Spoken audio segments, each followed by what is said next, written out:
Now, I did my little road trip over my holidays, hubby and I, just about a week, and headed down, actually went through the beautiful Ruapehu region, stayed a night in Turangi, and of course I lived in Toba for a couple of years, but Ruapehu, the region, has been hit hard, as I was just saying before the news, over the years. The indecision around the two ski fields, the loss of over 200 jobs when the Windstone pulp and timber mill shut late last year, and the sudden closure 2 years ago of the majestic Chateau Tongariro Hotel in the Tongariro National Park.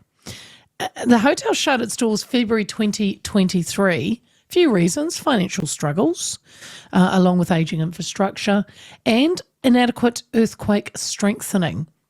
So there the chateau sits, empty and decaying. I do believe Doc uses it when they're there in their offices, at a cost of around $150,000 to $200,000 a month for maintenance.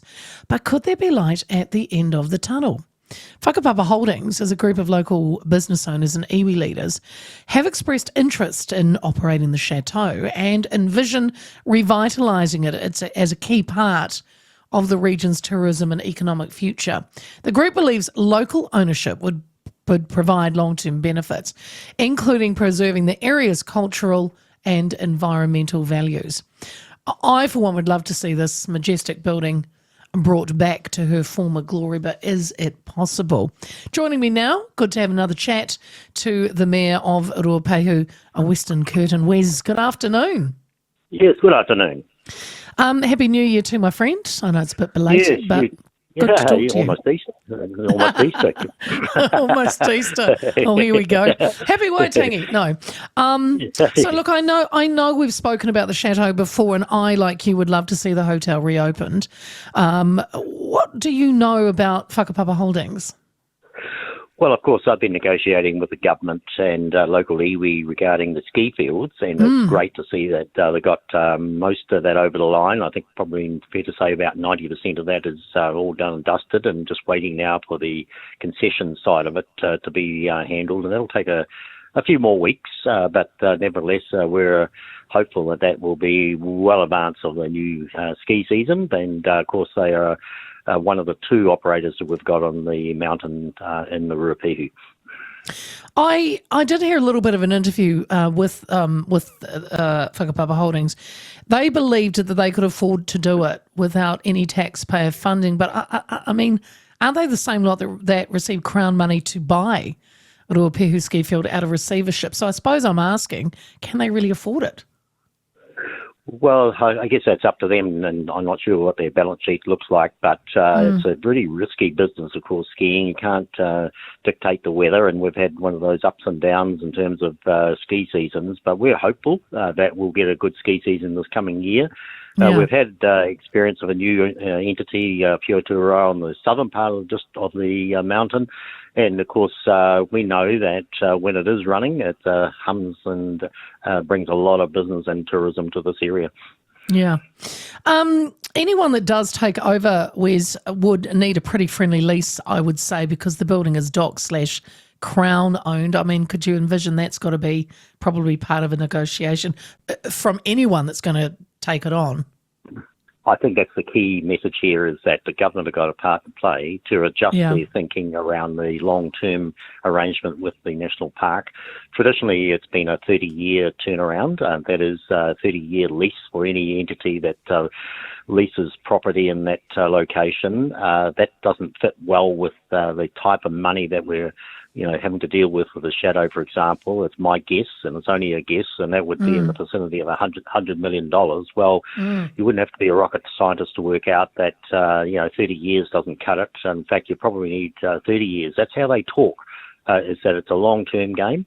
And, of course, what we're talking about here is Crown entity, and, of course, not going to be selling that any day soon, and we don't need to.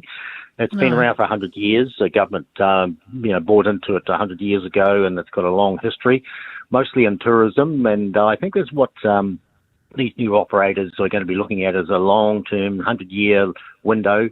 And, of course, they need that surety from government and Department of Conservation to actually, get on with the job. But it is pleasing to see, those people coming forward. We have another operator New Zealand operator that is keen to look at this as well. So the Whakapapa Holdings is only one of many that have expressed interest in this particular business, the Hotel Chateau, and we'll wait with interest to see, who can put it all together, and also get alongside the community, including iwi, to make sure that they are satisfied and that it's comfortable. And I've got to say that the Chateau is one part of the equation, but now people are starting to talk about a village-type concept.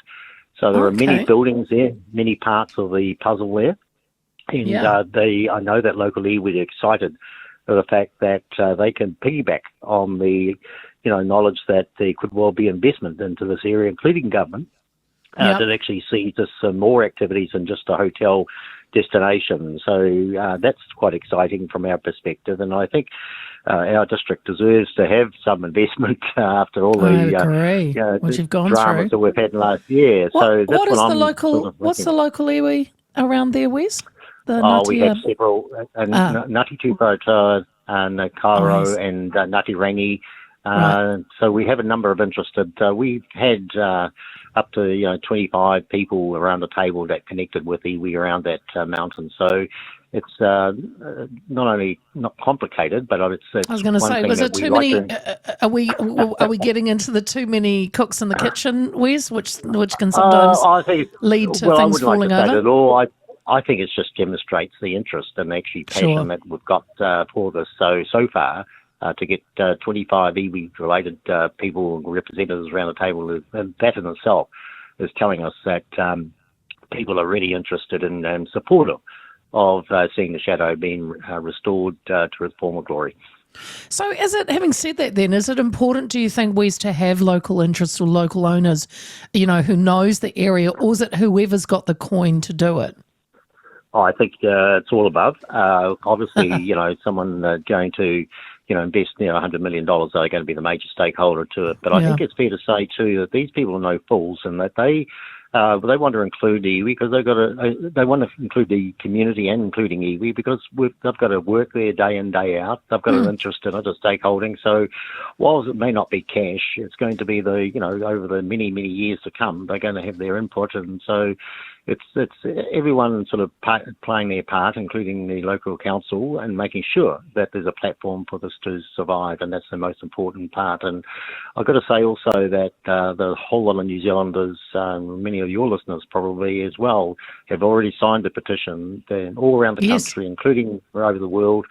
So there's a lot of history, a lot of people have been there and enjoyed it, and they want to see it restored, and we're doing our best for them.